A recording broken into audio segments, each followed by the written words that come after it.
किया गया है। हम लोग उपस्थित हुए हैं हमारे श्रद्धेय चंद्रशेखर गुप्ता जी, राजू गुप्ता जी अंकल, उनका भी इस मंच से हार्दिक स्वागत किया है।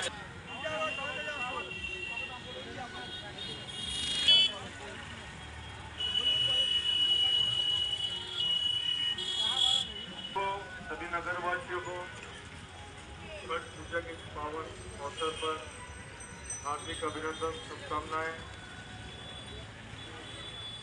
विवेकानंद अधिकार फाउंडेशन की तरफ से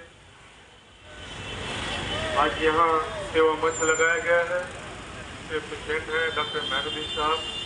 मैं विवेकानंद आधार फाउंडेशन के प्रेसिडेंट सहित हम सभी लोग आपके साथ है, आपके पास है और मैं से यही दुआ करूँगा मांगे कि आप सभी का जीवन मंगलमय हो।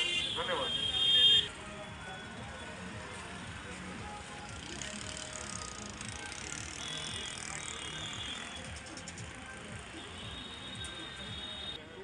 राज के साथ रहेंगे। अभी राज कहाँ जाएगा देखिए, कल दीजिए ना भाई।